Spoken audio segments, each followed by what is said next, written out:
Bienvenue dans Stéroïdes, le podcast qui fait l'exégèse des gros bras. Avec Stéphane Moïsakis et Yannick Dahan. Bonjour à tous et merci de nous rejoindre sur cet premier épisode de Stéroïdes, le podcast. Alors, avant de commencer, avant de rentrer dans le vif du sujet, une petite précision s'impose. Qu'est-ce que c'est Stéroïdes ? Eh bien, en fait, pour ceux qui nous suivent sur YouTube, vous le savez déjà, c'est une émission qui me tient un peu à cœur, que j'ai créée il y a maintenant presque un an, au mois de mai dernier, et qu'en fait, c'est une petite émission vidéo en général 10-15 minutes qui analyse le cinéma d'action à travers un prisme particulier, un film en question. Alors, on a déjà fait quelques épisodes, vous pouvez aller jeter un œil. Pour ceux qui ne connaissent pas, vous pouvez jeter un œil. Pour ceux qui nous suivent en fait sur le flux RSS et qui voient débarquer ce nouveau podcast, en fait, c'est une manière de vous dire que voilà, pour patienter entre deux gros épisodes, deux grosses émissions en fait de Stéroïdes qui nous prennent pas mal de temps à faire, en fait, j'invite des copains pour parler de cinéma d'action parce que c'est le cinéma qu'on aime. Mais ce n'est absolument pas du tout une manière en fait d'annuler Capture Mag le podcast, parce que c'est vrai que ça fait un petit moment qu'on n'en a pas fait un depuis le Michael Bay en mai dernier aussi, et ça ne veut pas dire en fait qu'on va pas recommencer. On est d'ailleurs sur le coup, donc encore un petit peu de patience. On espère revenir dans les prochaines semaines qui viennent. Voilà. Si en attendant, en fait, vous ne nous connaissez que par ça, il faut savoir que Capture Mag, c'est aussi un site qui existe, capturemag.net, depuis 2012, et que sur ce site, en fait, en gros, il y a pas mal d'articles. On rejoint tout ce qu'on a toujours aimé faire, nous, en tant que journalistes de cinéma, donc mes amis Rafik Djoumi, Yannick Dahan, Arnaud Bordas, Julien Dupuis, évidemment, et d'autres encore, et que, en gros, en fait, Astéroïdes fait partie de cette logique-là. Alors, Stéroïdes, c'est comme je vous le disais, une émission sur YouTube. C'est une émission que j'ai le plaisir de faire avec mes amis qui me donnent beaucoup de leur temps, qui s'appellent Cédric Fontana, Sébastien Le Gallo, Alain Mercier ou Manuel Garciapou, qui sont des monteurs, mais aussi il y a les mixeurs comme Rémi, Thomas Capot, Dorian Bobin, et surtout il y a la voix de Stéroïdes, qui est Baptiste Brillac, que vous avez un petit peu entendu en début d'intro. Voilà, et je les remercie tous en fait pour leur implication. Donc voilà. Et pour rentrer dans le vif du sujet, aujourd'hui, en fait, j'ai le plaisir en fait d'être avec mon ami Yannick Dahan pour cette première, et nous allons parler d'un film un peu particulier. Salut Yann. Salut Steph. Alors l'heure est grave. Parce qu'on va parler d'un film. Pas tant que ça en fait. Pas tant que ça. Si, mais parce qu'on va parler d'un film que normalement toi et moi, on devrait kiffer, parce qu'en fait, il y a tout pour nous faire kiffer, et on kiffe, mais pas du tout. Mais non seulement on kiffe pas du tout, mais on se sent trahi et presque, j'ai envie de dire, qu'on nous ait craché à la gueule, quoi. Alors, pour préciser ce que tu viens de dire, puisque nous évoquons Fast and Furious, Hobbs and Shaw, c'est pas un film qu'on voudrait voir, c'est un film qu'on aimerait croire qu'on voudrait le voir. Tu vois ce que je veux dire ? C'est-à-dire, en tout cas, sur la bande-annonce, moi qui déteste les Fast and Furious, contrairement à toi, j'étais à fond la caisse. Et je suis un blaireau qui se fait encore avoir de temps en temps par les bandes annonces, mais je pense que c'est juste un vieux fantasme dont on n'arrive pas à se dégager. On est tellement en panne de ces films qui nous ont fait marrer pendant des années qu'on nous montre deux chauves bourrins qui sont en concours de quéquette avec la promesse de baston non-stop. On se dit, ah ben non, mais je veux y croire. Mais en réalité, il suffit de regarder ce que c'est, il suffit de regarder ce qui est passé avant, il suffit de regarder le réel, il suffit de regarder les acteurs. On devrait déjà savoir que c'est un mensonge et que automatiquement on va être déçu. C'est une évidence en réalité. Donc après, on peut questionner notre psyché, savoir pourquoi on a vraiment envie de voir des gros débiles se foutre sur la gueule. Ça, c'est un autre problème. Mais en réalité, on savait d'avance que ça allait être pourri, même si je voulais y croire. Hein. Moi, je voulais y croire. Et la bande-annonce me faisait marrer parce que la scène où il y en a un qui descend le long d'un immeuble et l'autre où il fait genre wanker comme ça en le regardant. Tu voyais ça, deux images dans la bande-annonce, tu te disais ça va être bien, quoi. Mais c'est un leurre. Ils se font des checks entre Samoan et tout ça. Mais c'était un leurre, oui. Ouais. Alors l'autre qui crie en savant, tu dis ils sont partis en sucette. Mais tout le problème du truc, en réalité, c'est que même si on sait que ça va être nul ou quoi que ce soit, quand on voit ça, d'un côté, on peut rêver de ce qui nous a fait fantasmer de bourrins qui se foutent sur la gueule, vraiment, donc, de l'actionneur bas du front, mais qui, justement, s'amuse de ce côté bas du front et en fait des caisses, c'est marrant. Et de l'autre côté, quand t'as à voir un plan de The Rock qui fait son Samoa en hurlant, et tu te dis, bon, là, ils sont partis en sucette totale. Donc, tu t'attends au moins un vrai délire, c'est-à-dire le truc qui assume véritablement sa connerie et qui en joue. Le problème, c'est qu'il ne remplit aucune des cases de ces deux aspects. Et encore une fois, là, on est vraiment dans le monde d'aujourd'hui, dans le cinéma d'aujourd'hui, où c'est, comme ils disent les ricains, style over substance. Ce n'est que de la pose. Et c'est de la pose conceptuelle, c'est de la pose narrative, c'est de la pose de personnages et d'acteurs. Et ça n'est jamais traité. Moi, je veux bien qu'on me dise, hey, tu vas avoir deux gros bourrins qui vont latter plein de gens. Qu'est-ce qu'ils font dans le film? Je vois pas un bras cassé. Je vois pas un mec, on lui défonce le pif. Je vois rien. Je vois des mecs qui donnent des petits coups de tatane, il se passe rien. Et il y a rien derrière. Et tout est au même niveau. Et qu'en fait, on dit action, mais action, c'est quoi? Action, c'est faire voler un camion dans le ciel et faire tomber un immeuble? Non. C'est pas ça. Oui, mais alors, attends, moi j'ai une question pour toi, parce qu'en fait, j'aimerais qu'on recontextualise un peu le film. Mais j'ai pas de... Enfin... Alors, attends, mais je vais te poser ces questions. Parce que moi, en fait, le truc avec ce film... m'énerve tout de suite pour rien. Non, mais le truc qui m'interpelle sur ce film-là, c'est que moi, par exemple, je suis pas du tout fan des Fast and Furious. Mais les scènes d'action dont tu parles, elles sont dans les Fast and Furious. Ouais. Donc, pourquoi t'as pas de problème avec certains Fast and Furious et pourquoi t'as un problème avec celui-là? Parce que moi, tu vois, par exemple, en fait, le truc, c'est que je peux intellectualiser, on va dire, le film, entre guillemets. Le fait est que j'ai pas de plaisir, en fait, à ce film-là. Y compris alors quand ils font des vannes, ce qui est censé être un truc que je suis censé aimer, quand ils font des scènes d'action, ce que je suis censé aimer, quand le retour en fait au bled pour le personnage de Dwayne Johnson, c'est ses racines à lui, en fait il en joue, c'est un film qui devrait avoir du cœur. Ils essayent d'avoir tout ça, et rien ne fonctionne jamais. Tu m'avais sous-entendu cette question et je suis très emmerdé parce que je me la pose aussi et que je me dis, bon, bah, après tout, y a des gros bourrins qui sortent des blagues débiles et qui se foutent sur la gueule et qui cassent tout. Et t'as une espèce de jeu sur ce qu'ils représentent et sur ce qu'ils sont en train de faire. Parce qu'on est quand même dans une mise en abîme dans ce genre de film-là, qui est une façon de dire, regardez, on fait le gros truc bourrin que vous voulez voir. Bon. Mais justement, je me demande, hein, c'est vraiment, je réfléchis à voix haute, mais je réfléchis en comparaison, par exemple, au Wolf Warrior 2, dont on parlera sur un autre stéroïde, mais qu'est-ce qui fait qu'en Wolf Warrior 2, aussi nul soit-il, à tout niveau, ça me file la banane et je me marre en regardant le film? Qu'est-ce qui fait que je regarde Fast and Furious 5, parce que c'est mon modèle, c'est ma pierre angulaire de la saga Fast and Furious. Qu'est-ce qui fait que Fast and Furious 5, bon, alors peut-être parce que c'est la première fois qu'arrive aussi The Rock, que j'étais là, ouais, c'est cool, il faut arriver un gros bourrin dedans, c'est que dans ces deux films, d'abord, c'est réellement bourrin. C'est-à-dire que ce que j'attends d'un The Rock dont on va huiler les muscles et qu'on fait arriver avec une caméra qui le suit en descendant de trucs, et tu sais que t'as l'impression qu'il sort du club de gym et qu'il sort des phrases badass sur phrases badass, tu te dis, il est à fond dans son truc. Qu'est-ce qui nous fait marrer chez Steven? C'est qu'il est persuadé qu'il est cool quand il fait son truc. C'est qu'il y croit. Comment il s'appelle? Woojin. Il fait n'importe quoi dans Wolf Warrior 2. Mais il y croit. Moi, quand je regarde Hobbs & Shaw, j'ai deux mecs où j'ai l'impression qu'on a, tu sais, coché toutes les cases de il faut que tu dises ça, il faut que... Mais c'est d'un cynisme absolu. C'est-à-dire que personne n'y croit. C'est peut-être ça la différence. Tu vois, quand je regarde Fast and Furious 5, l'arrivée de The Rock, je la trouve bandante. Le côté débile de dire, bon, bah, on va rentrer dans le commissariat, on va tout péter, on va y aller. Et le simple fait qu'ils y vont et que la scène, qu'est-ce que c'est? C'est justement pas de la finesse. C'est une espèce de... Il y a tout qui se casse sur l'autoroute. Oui, après, on peut pas dire qu'il y a de la finesse dans Hobbs & Shaw non plus. Non, mais il y a un vrai côté... Oui, mais il y a un vrai côté bourrin initié par les personnages et dans lequel il y a une jouissance à incarner ce personnage. C'est-à-dire que tu as l'impression que moi, je vois The Rock dans Fast and Furious 5, j'ai l'impression que The Rock, il kiffe vraiment de faire je fais le gros badass vénère, et que quand je vois ce truc-là, on est passé dans un autre monde. Attention, parce que c'est même un autre monde, même depuis Fast and Furious 5. C'est censé être le même perso. Hein. Oui, mais ça, c'est notre monde idéologique, c'est quand même radicalisé depuis Fast and Furious 5. Donc là, on est quand même passé dans de l'inclusif à tout niveau. Quand il fait Hobbs dans Fast and Furious 5, c'est un succès d'année moderne, si tu veux, d'un Schwarzenegger, mais c'est rien d'autre. On fait venir Schwarzenegger, il roule des mécaniques, il tape des mecs, il casse des murs, il traverse des murs, et il fait ce qu'on attend qu'il fasse.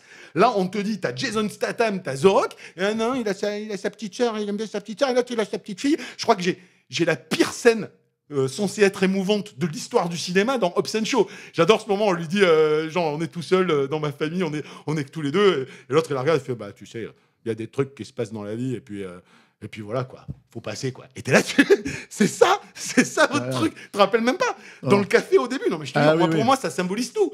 Et donc, on est en train de te dire, non, mais en fait, on est en train de te dire, vous allez voir un film de bourrin, mais en fait, ils sont pas bourrins véritablement. Tu vois, c'est-à-dire qu'on te dit le contraire de ce que voudrait être la promesse. La promesse, on va buter plein de mecs. On n'en bute pas, on voit rien, il y a que dalle, il y a pas d'impact. Toi qui as fait le magazine Impact, tu devrais savoir qu'on aime le cinéma d'action parce que c'est pas l'action qui nous plaît, c'est l'impact de l'action en mise en scène, en chorégraphie, en tout. Et ça y est pas, il y a plus rien. Après, ce qu'il faut préciser sur un truc comme Hobbs & Shaw, c'est que c'est censé, contrairement aux autres Fast and Furious, ceux qui s'inscrivaient dans des films de casse de bagnole, de trucs, de machin, etc.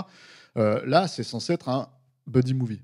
Ouais. Et en fait, le truc, c'est que l'idée du buddy movie, elle vient d'où? Elle vient du fait qu'ils se sont rendus compte, en tout cas, je sais pas, ils ont dû faire des comment t'appelles ça, des graphes avec des marketeurs pour dire ah mais attendez, il y a les gens qui aiment bien la relation entre Vin Diesel, pas Vin Diesel, qu'est-ce que je voulais dire, Dwayne Johnson et Jason Statham, les deux personnages d'Hobbs & Shaw, on peut en faire un spin-off. Ils sont déjà beaucoup plus cyniques que ça. Tu sais ce que c'est les véritables raisons qui amènent à tout ça?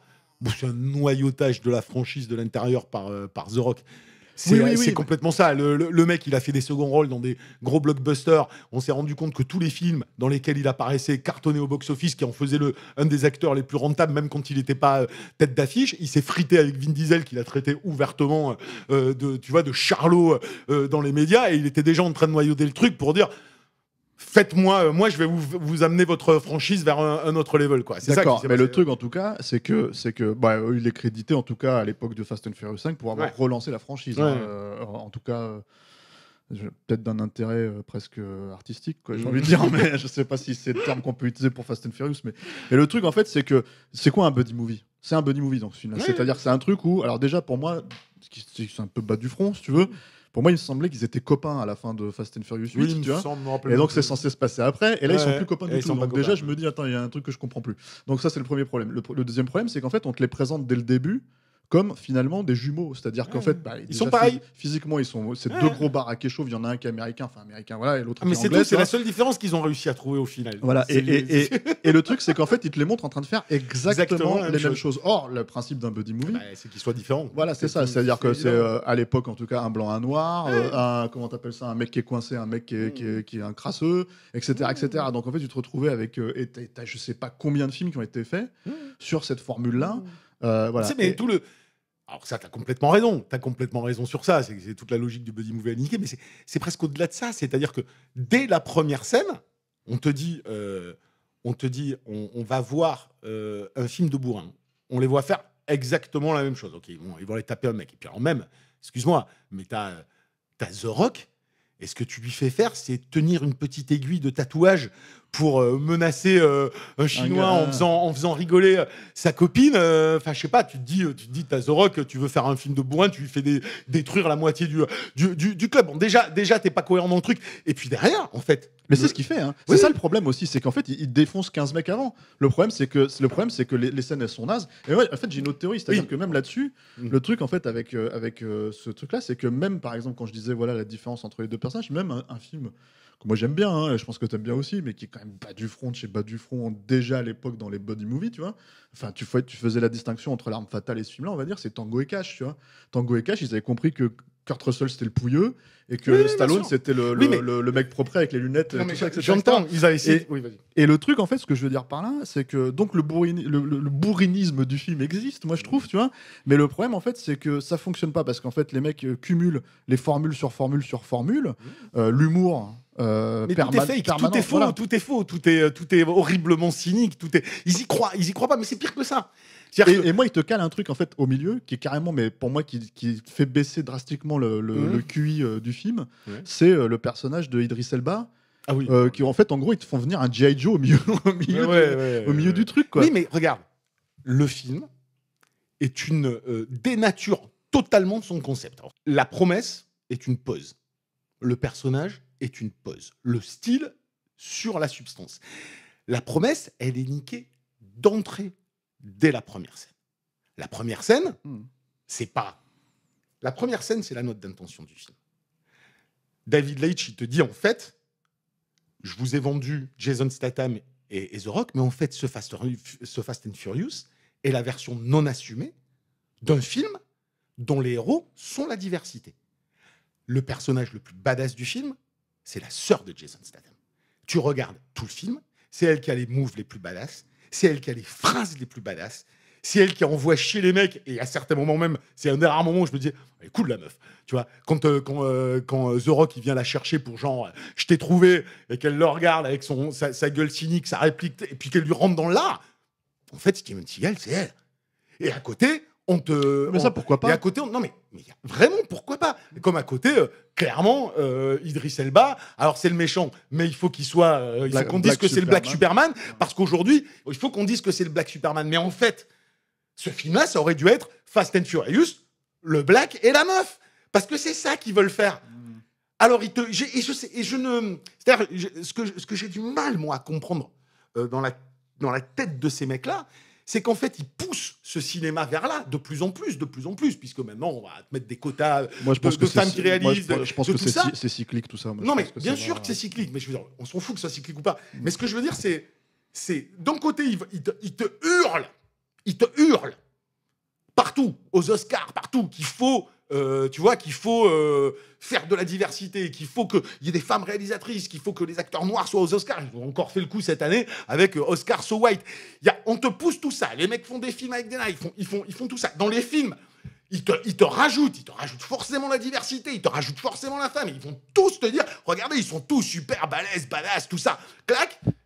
Et en même temps, la promesse, c'est quoi? C'est un film des années 80. Donc, ils te font la promesse d'un film des années 80 qu'ils ne veulent pas fondamentalement faire derrière. Donc, c'est des films qui sont schizophréniques qu'ils ont peur complets. en fait, qu'ils ont peur de faire. Oui, surtout. ou qu'ils ont peur de faire. Mais bon. Donc, quand tu me dis pourquoi il y a tout qui devrait nous plaire, mais parce que c'est la promesse qui nous plaît.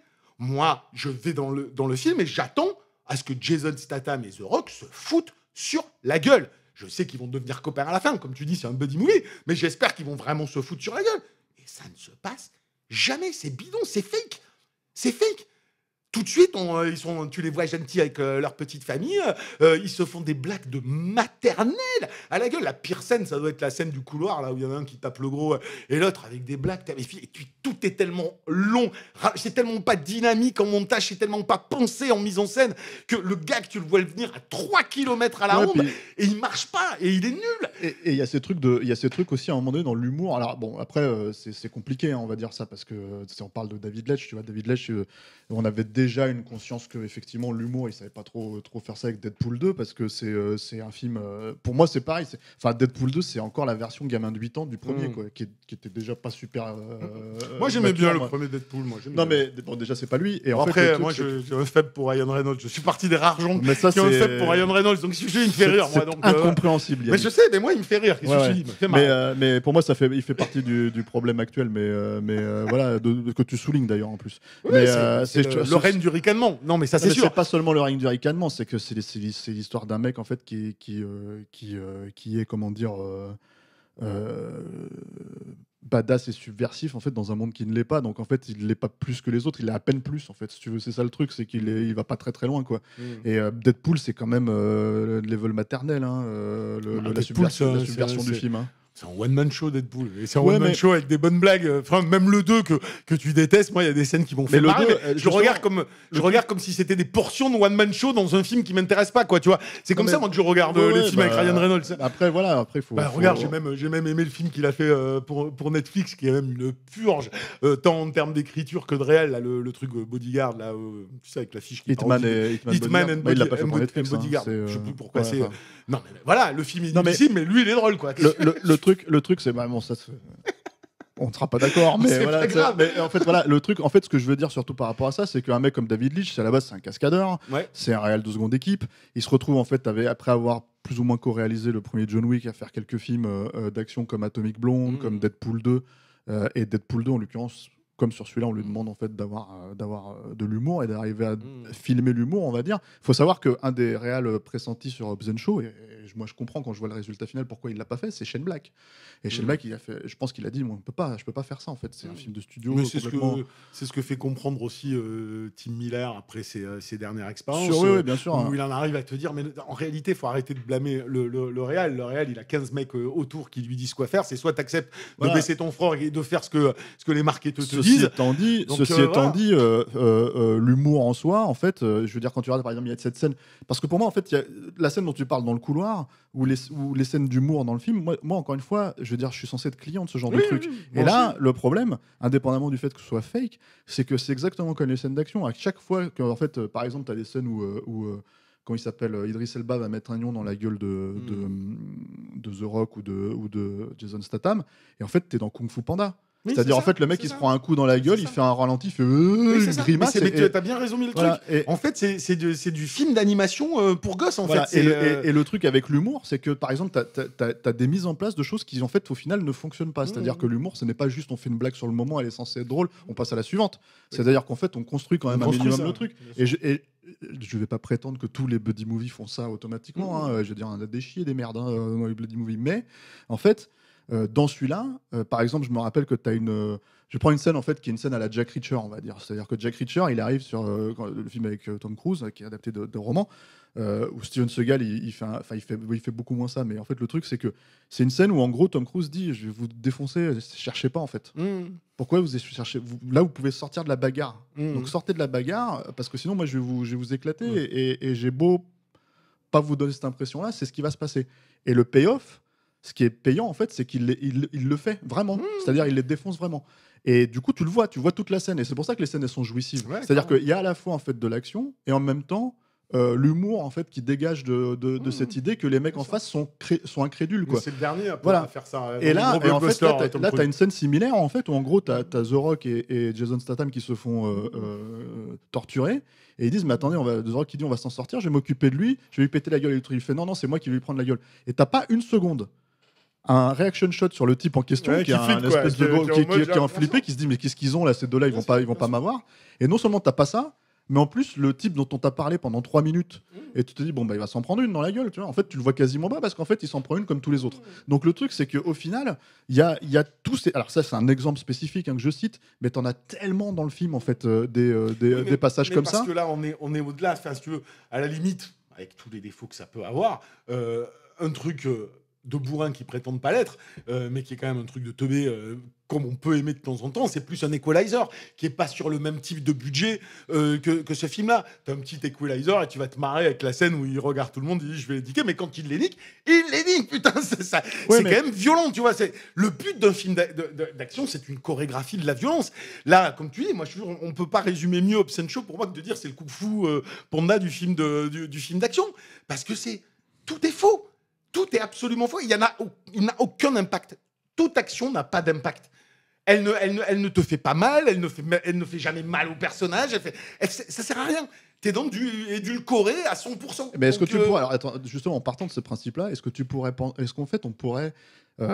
qu'on pourrait dire que ce film, qui est censé être un spin-off d'une franchise qui existe déjà, etc., en fait, souffre en fait d'une problématique où tous les films ne devraient pas être pensés comme ça, qui est cette problématique du on verra la prochaine fois. C'est-à-dire que par exemple, si tu veux, ce truc où on n'arrive pas à terme en fait de créer quelque chose, en fait, c'est symptomatique du moment dans le film où on te présente un méchant qu'on ne voit pas, qui est censé être un espèce de conspirationniste qui veut faire évoluer comment t'appelles ça, l'humanité à travers. Le bad guy que tu vois jamais. Le bad guy que tu vois jamais, qui était à la base peut-être prévu pour être Keanu Reeves.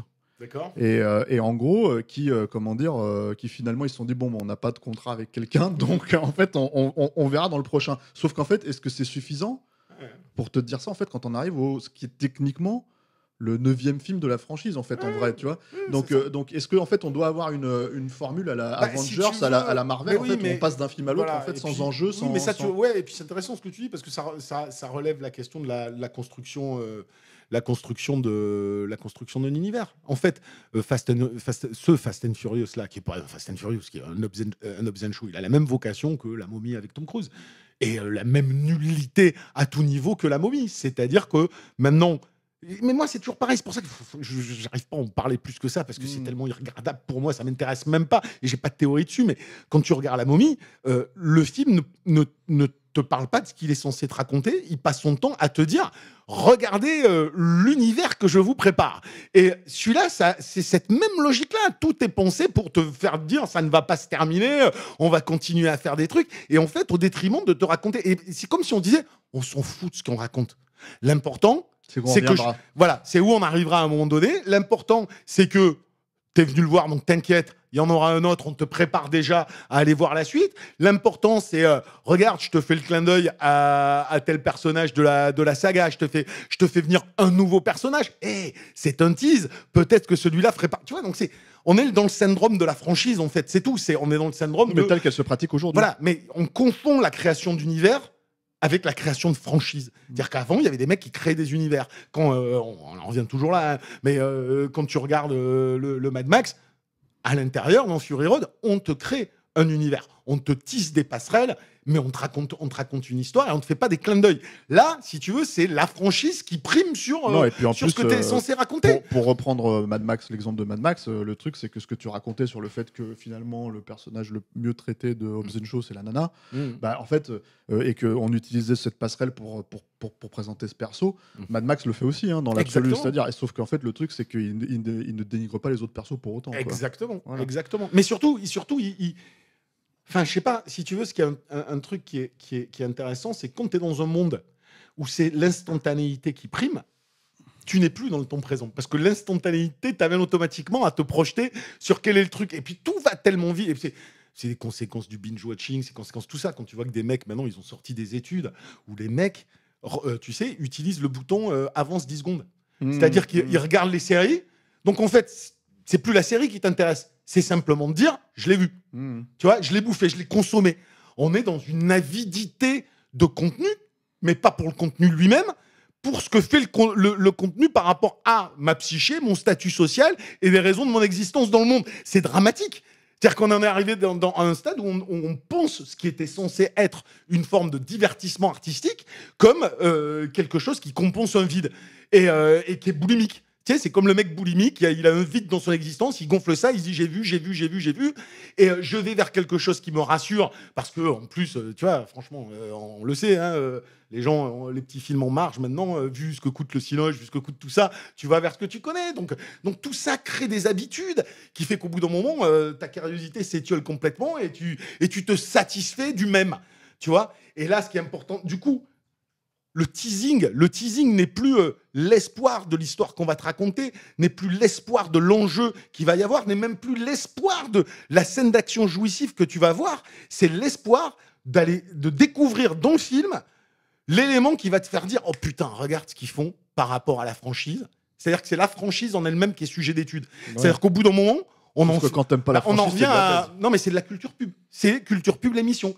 C'est un jour, dans le monde, des gens sont arrivés... dénigre pas l'émission, mais pour dire la publicité mérite d'être considérée. Je vais parler d'un élément marketing qui est la publicité. Ça pouvait être analysé de manière critique. Comme les émissions qui vont être aujourd'hui je suis une émission de télé qui va parler de la télévision. C'est-à-dire, là, je ne parle pas par rapport à tout ça et je ne le critique pas. Mais là, je dis ce qui est hallucinant, c'est qu'en fait, moi, je ne parle plus de films parce que ce sont des films qui te parlent de franchise.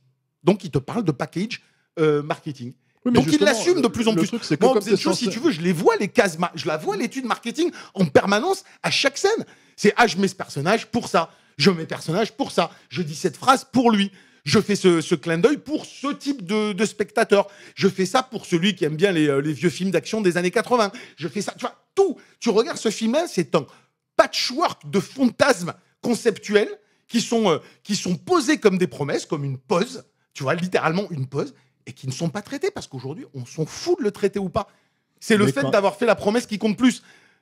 Donc, tu vois un peu le travestissement de la façon dont on conçoit et les histoires qu'on raconte et les contenus qu'on consomme. Donc, voilà, moi c'est devenu tellement aberrant que Tu vois, je Et prends même- pourtant, étrangement, c'est la pire chose du monde que tu m'aies fait revoir ce film pour cette émission.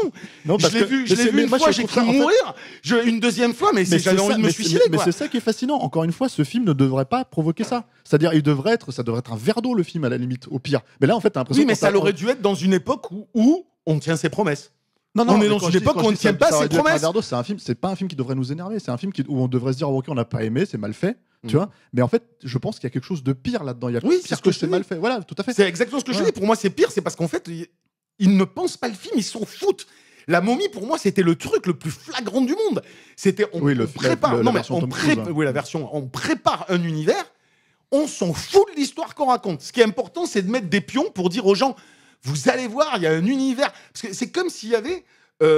Mais tu sais, ils l'ont très bien compris en termes marketing. Tu vois, c'est cette notion de rétention. C'est devenu presque du langage vendeur, alors que c'est censé être un langage d'entreprise. C'est comment on va faire pour retenir le plus les gens dans notre franchise, avec notre marque, avec notre truc. Et tu as l'impression qu'une des conditions existentielles aujourd'hui, c'est d'appartenir à un univers. Ça me donne une raison d'être, ça me permet d'avoir une existence sociale. Donc on va chercher l'anglo blanc plutôt que le réel contenu. Donc c'est ça qui est flippant. Yann. Oui. Moi, j'ai une question pour Je toi m'en avant bats, de terminer. faut pas Non, dire j'ai une n'importe question. quoi, Mais moi. si, parce que tu sais bien, tu t'énerves sur ce film qui, à la base, je te dis, ne devrait pas nous énerver. Mais non, j'en ai rien à Ouais, foutre ouais. en plus de Hobbs Ouais. Show. Si, Mais si, tu vraiment t'énerves, rien à regarde, foutre. Quoi.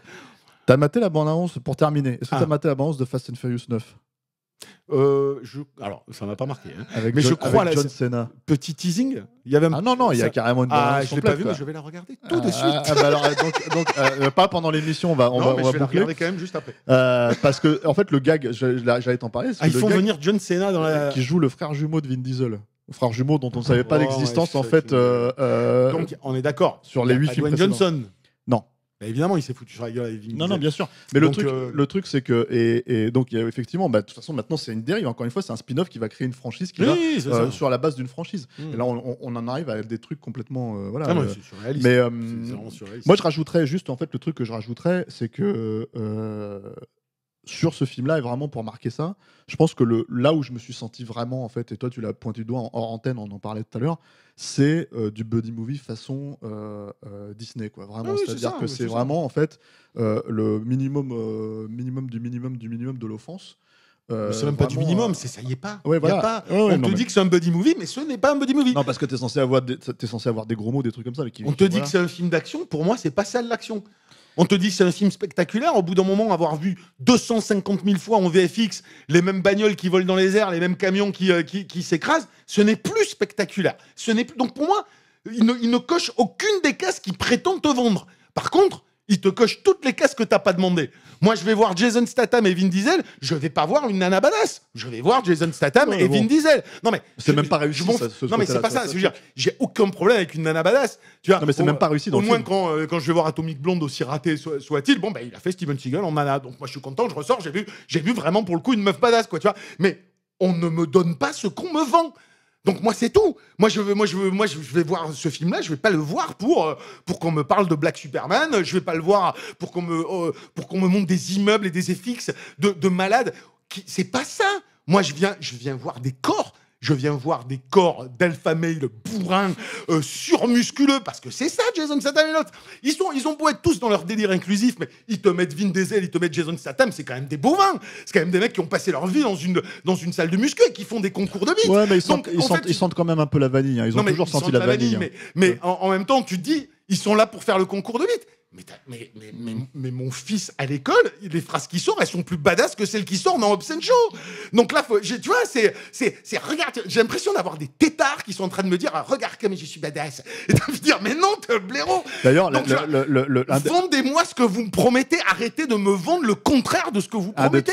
un des trucs pour terminer, un des trucs qui était une anecdote en fait qui était ressorti à l'époque de la sortie du film, c'est que en fait que ce soit Statham ou The Rock, ils avaient un contrat stipulant en fait les coûts qu'ils étaient censés prendre ou pas. Ce qui fait que fondamentalement en fait, dans ce que tu dis, ça rentre là-dedans, c'est-à-dire qu'en fait, en gros, ils sont en train de compter les nions qu'ils sont censés prendre par rapport à l'autre, ce qui fait qu'ils sont censés être sur une certaine égalité.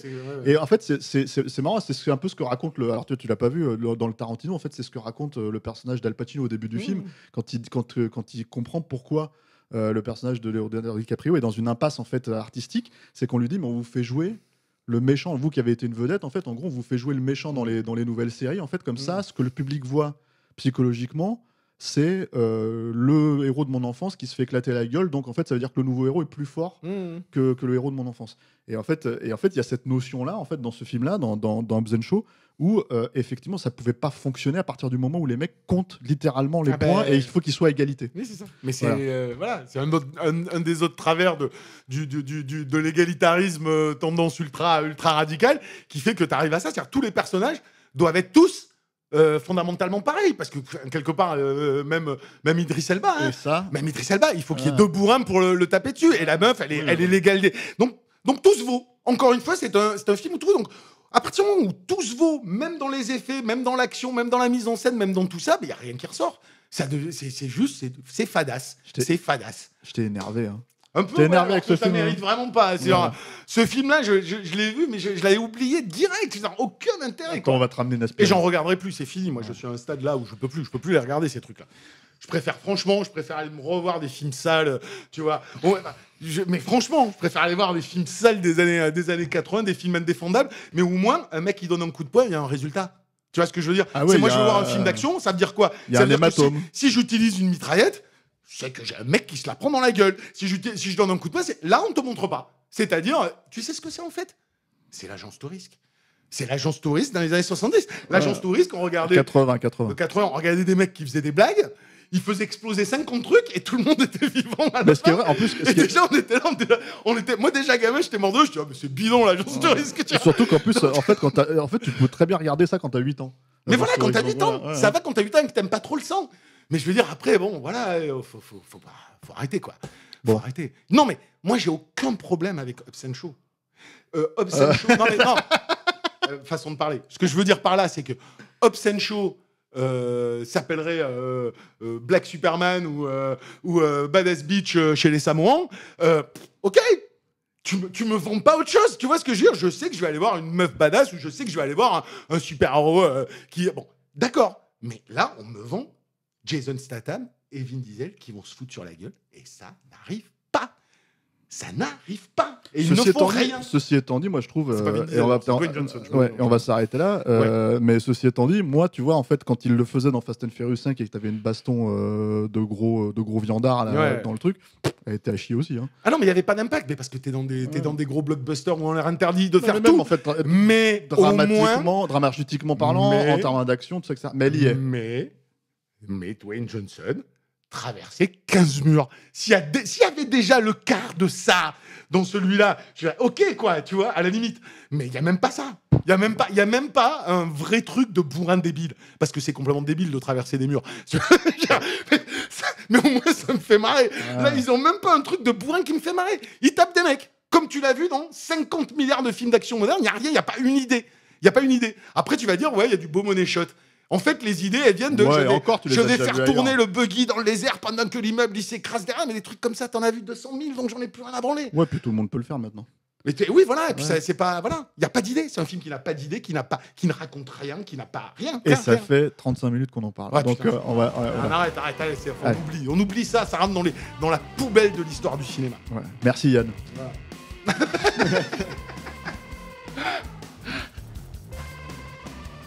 Et c'est sur ces quelques notes bien bourrines de la bande originale de Tyler Bates qu'on se quitte. Vous pouvez nous retrouver sur Facebook, Twitter, Instagram, mais aussi sur YouTube. C'est là-bas que l'émission Steroids vidéo en version vidéo existe. Et c'est là-bas que vous pouvez la voir. Merci de nous avoir écoutés et à la prochaine.